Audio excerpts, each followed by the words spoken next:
serauthurdayne? The sword of the morning. Father said he was the best swordsman he ever saw.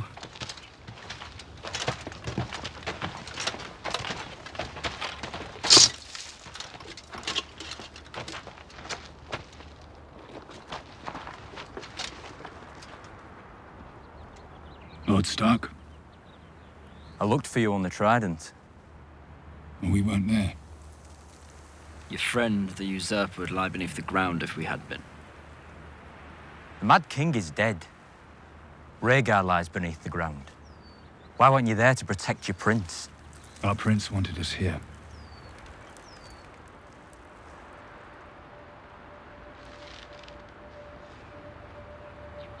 Where's my sister? I wish you good fortune in the wars to come.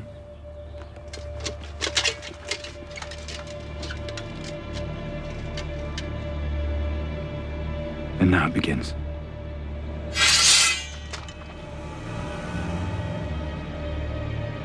No. Now it ends.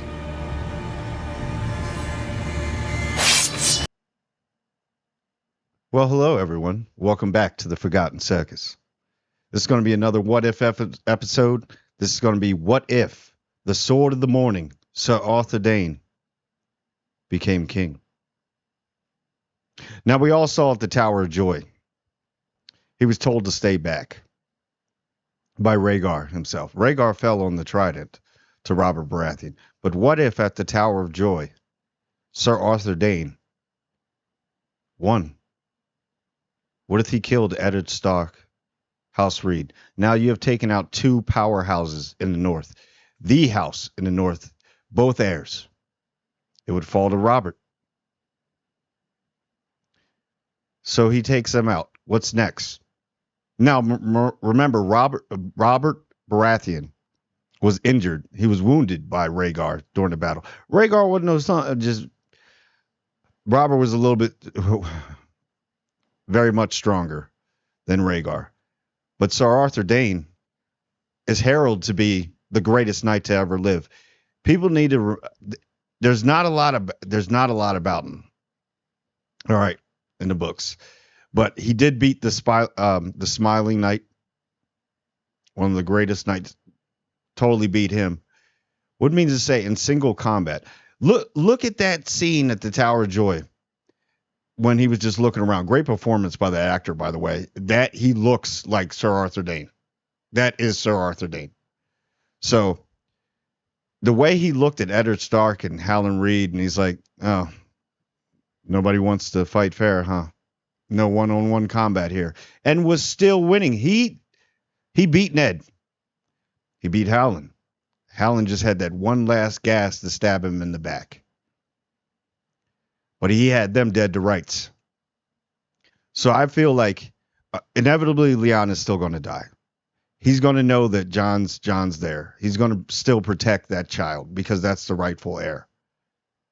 So what I think would happen, Robert would heal up, get his troops, march all the way to the Tower of Joy, demanding the surrender of serauthurdayne and whatever's in that tower. I think serauthurdayne would walk down those steps and challenge Robert to one-on-one.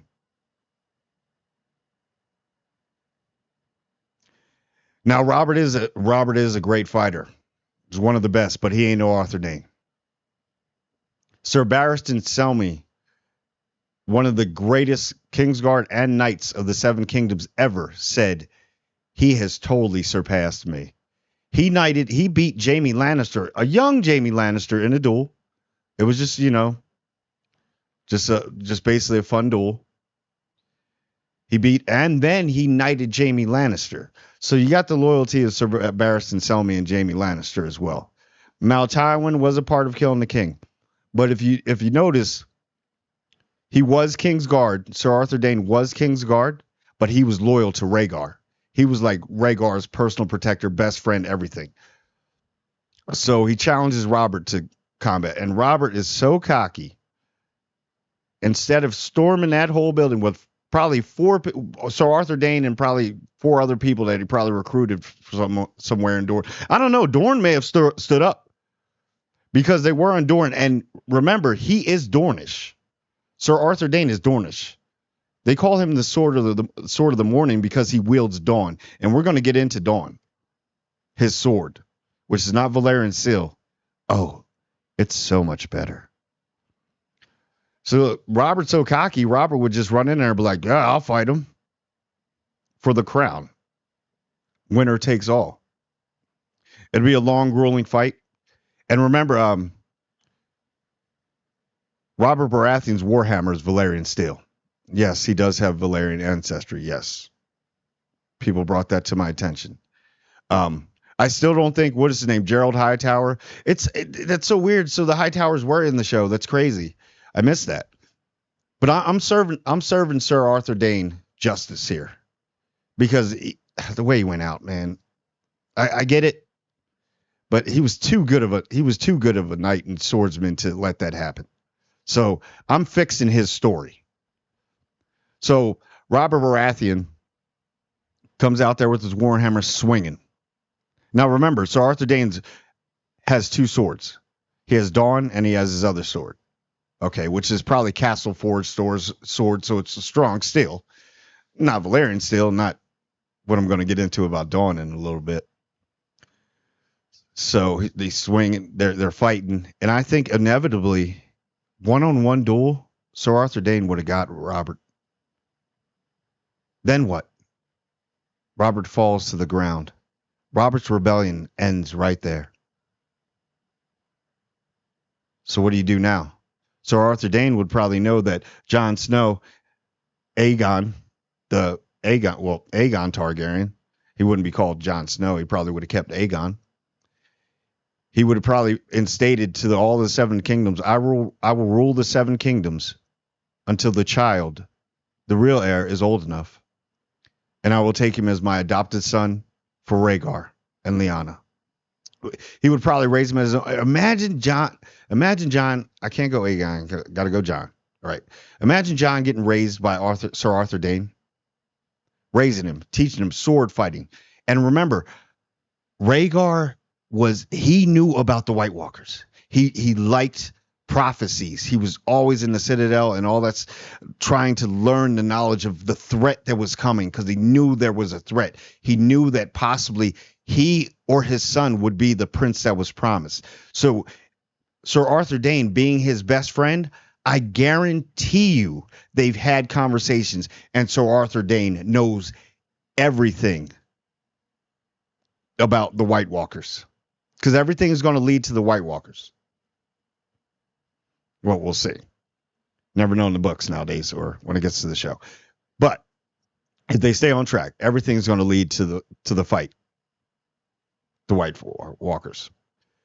So I believe that he would raise John really honorably. And like, who's going to mess with Sir Arthur Dayne? He's still going to appoint Sir Barristan Selmy as his Kingsguard, his head of his Kingsguard. Jaime may be like, all right, Tywin may be kind of warming up to Sir Arthur Dayne and be like, hey, I know you're doing this, but I do have a daughter named Cersei. I don't know. Maybe he'd have been happy with Cersei. Maybe Cersei would been like, oh, okay. Because Sir Arthur Dayne looks like the dude that would never fall off honor. He wouldn't be out there drinking, sleeping around, having bastard children. He would be a family man. It might have been a good thing. Let's say man, it sounds so weird. I'm giving Cersei credit. Maybe she becomes a great wife. And she knows. She knows, great wife. They have kids, but she knows that he has already said that is the heir to the Iron Throne. He's just the placeholder right now. So you get rid of that, and then Dorne yet again gets their revenge because he's Dornish. You think he's going to let the mountain just walk? Oh no, that's going to be a public execution. You killed a Dornish woman, a royal Dornish woman, by the way, that was married to Rhaegar. Even though Rhaegar was he divorced her and was kind of cheating. sweep that under the rug, I guess. You know, it is Game of Thrones. You play the Game of Thrones, you win or you die. So I'm pretty sure they can mix and match and fix a couple things here. You know, some stuff just not talked about anymore. You know, one of those. So he raises Jon. He's getting a little older. Let's say he's getting old, and I think he'd be a just king. He would be a great king. That dude would be so honorable. All the kingdoms would unite. He'd probably be getting Essos, everybody in there. I mean, he may have even ran into the Unsullied armies and freed them and be like, no, we're not having this. He'd be the type of dude that would free all the slaves. That's how honorable he is. All right, so, and I know the Warhammer Valyrian Steel, but let's go over Dawn, the sword that he wields. Dawn is very, very, very important. Now, it's not Valyrian Steel. It's not Castle Forged Steel. It was forged from a falling star. It's got to have some magical properties. I wish it would have been touched on some more. I really think that Dawn needs to be touched on. It was forged from a fallen star. It has to have some heavenly qualities, magical qualities. Something is with that sword. So let's say he's getting older then. He's at the age. You know? And then he relinquishes the throne to Jon, but he gives Jon the sword, Dawn. Now, not only is Jon Aegon the rightful king of the Seven Realms, Seven Kingdoms, but now he wields Dawn. I would like to see. I like the name Dawn, but I would like to see if it has some magical properties. And now that Jon is the prince that was promised, the true prince that was promised. If you want to go not on the TV show, if you actually want to go by lore and everything, he names it Lightbringer, and he leads all the armies from the seven kingdoms to go fight the White Walkers. And I really think that sword would. There's something about it. It would just light up or something. Maybe he's the one that can wield it the correct way, like where some kind of magic goes into it. It maybe when they go across the wall to fight the White Walkers, that's when it ignites or something, and they're seeing the prince that was promised, Azar's Eye, the sword in the morning, the heir, or the ruler of the Seven Kingdoms, Aegon. Oh, wouldn't that be nice? Wouldn't that be nice? I know, Ed, you die again. Eddard Stark, you die again. I'm pretty sure he would fix something in the north, because he could probably explain that, hey, this child is from the north, has Valyrian blood and Stark blood. We need to reunite. And I'm pretty sure that Rob and Jon would still be probably friends, because they'd be growing up together, but they'd be on the same level. Because one's going to be the Warden of the North, future Warden of the North, maybe possible King of the North. And the other one's going to be King of the Seven Kingdoms.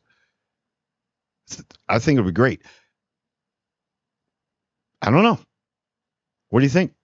Tell me what you think. Do you think that Robert Baratheon could beat Sir Authur Dayne in one-on-one? Do you think anybody in the Seven Kingdoms, all the realms, could beat Sir Authur Dayne one-on-one? Let me know. So hopefully you liked my video. I'll be doing more what ifs on characters. You can even send me characters that you want me to actually do a what if on from Game of Thrones. I'm open to all. Yes, I will eventually do a Cersei one, but a lot of people are going to have to ask me for that one. If Cersei wins, I saw that in the comments. Somebody put that. What if Cersei wins? And I kind of said the world ends. But I'm pretty sure I could go more into depth with that. But anyway, thank you for watching. Please like, comment, and subscribe. It only takes one little click. It really helps the show out in trying to build the channel. And I would like everyone to subscribe. And I mean everyone.